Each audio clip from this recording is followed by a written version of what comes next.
Assalamualaikum warahmatullahi wabarakatuh. Baiklah, saya Rizky Ramadhani, BP 1910812032 akan membacakan materi yang pertama, yaitu tentang plus minus partisipasi, atau bisa kita katakan dengan kelebihan dan kekurangan partisipasi.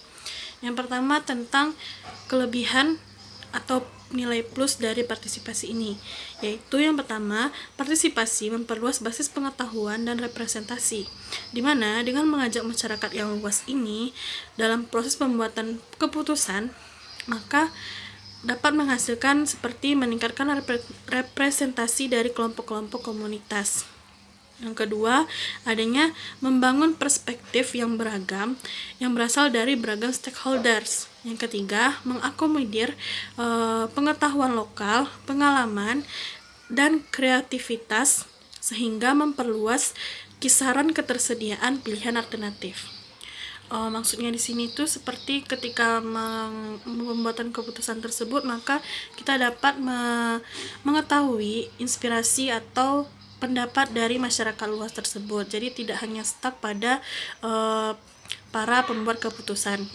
Yang kedua yaitu partisipasi membantu terbangunnya transparansi, komunikasi, dan hubungan-hubungan kekuasaan di antara para stakeholder. Dengan melibatkan stakeholders dan berdiskusi dengan pihak-pihak yang akan menerima atau berpotensi menerima akibat dari suatu kegiatan atau pembangunan tersebut, maka hal itu dapat menghindari ketidakpastian dan kesalahan interpretasi tentang suatu isu atau masalah. Maksudnya itu dimana ketika kita berpartisipasi dan berdiskusi dengan masyarakat luas, maka akan minim terjadinya kesalahpahaman, karena kita bisa melihat secara langsung bagaimana proses berdiskusinya, bagaimana proses pengambilan keputusannya yang lebih transparan.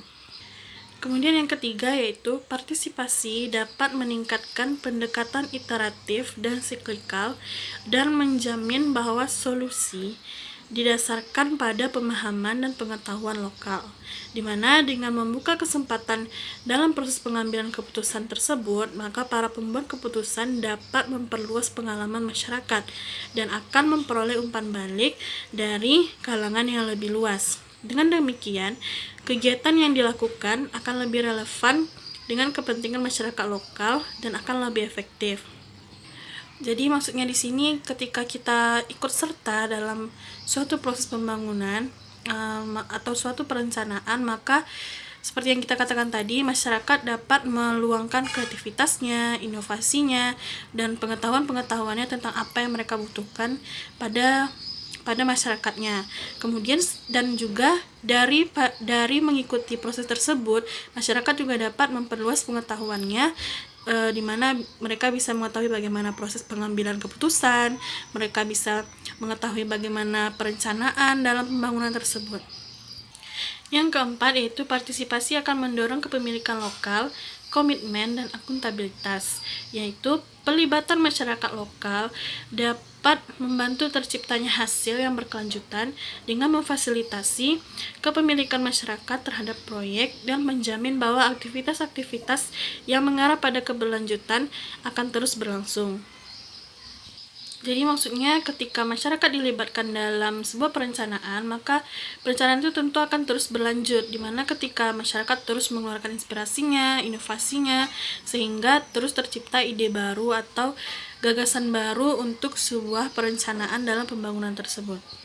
Yang kelima yaitu partisipasi dapat membangun kapasitas masyarakat dan juga modal sosial, di mana ketika masyarakat dilibatkan dalam perencanaan pengetahuan tersebut, maka akan menambah pengetahuan mereka dan juga meningkatkan interaksi antar sesama masyarakat atau stakeholders, kemudian juga akan meningkatkan kepercayaan di antara para stakeholders dan memberikan kontribusi yang positif bagi peningkatan modal sosial. Yang selanjutnya adalah tentang nilai minus atau kerugian dari partisipasi ini. Yang pertama adalah proses partisipasi dapat digunakan untuk memanipulasi sejumlah besar warga masyarakat, karena ketika dalam hal partisipasi ini para ahli atau perencana pembangunan tersebut menggunakannya untuk kepentingan pribadinya sendiri atau kepentingan kelompoknya saja. Yang kedua, jika tidak direncanakan secara hati-hati, partisipasi akan dapat menambah biaya dan waktu dari sebuah proyek. Yang kedua yaitu partisipasi dapat menyebabkan konflik, di mana ketika tentu masyarakat memiliki berbagai tujuan, memiliki berbagai pemikiran yang berbeda-beda, sehingga dari perbedaan tersebutlah rawan munculnya konflik di antara masyarakat tersebut. Selanjutnya adalah partisipasi dapat menjadi mahal dalam pengertian bahwa waktu dan biaya yang dikeluarkan dipersepsikan sebagai sesuatu yang mahal bagi masyarakat lokal. Misalnya, adanya perencanaan pada suatu masyarakat yang miskin, kemiskinan yang akur, sehingga mereka menganggap bahwa partisipasi itu adalah sesuatu yang mahal atau pengeluaran untuk proses tersebut sangat mahal bagi mereka. Yang keempat yaitu partisipasi dapat memperlemah masyarakat. Maksudnya adalah jika partisipasi tersebut dimanipulasi, tidak dikembangkan dalam kerangka kerja yang benar dan mendukung, dan juga terjadi kekurangan sumber daya untuk penyelesaian dan keberlanjutan suatu proyek, maka partisipan dapat meninggalkan proses tersebut. Kemudian kecewa karena hanya sedikit hasil yang diraih, padahal usaha yang dilakukan oleh masyarakat telah cukup besar. Sekian materi dari saya. Saya kembalikan kepada moderator. Assalamualaikum warahmatullahi wabarakatuh. Assalamualaikum warahmatullahi wabarakatuh. Saya Fenitri Amelia, BP 191081-2010 akan menjelaskan mengenai partisipasi sebagai suatu proses.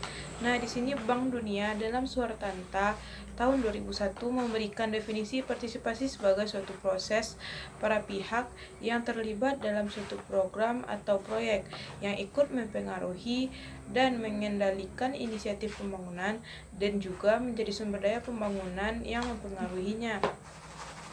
Nah, partisipasi sebagai salah satu elemen pembangunan merupakan proses adaptasi masyarakat terhadap perubahan yang sedang berjalan. Dengan demikian, partisipasi mempunyai posisi yang penting dalam pembangunan. Sumodiningrat menambahkan bahwa prasyarat harus terdapat dalam proses pembangunan berkelanjutan adalah dengan memberikan atau melakukan pengikutsertaan semua anggota masyarakat dalam setiap tahap pembangunan.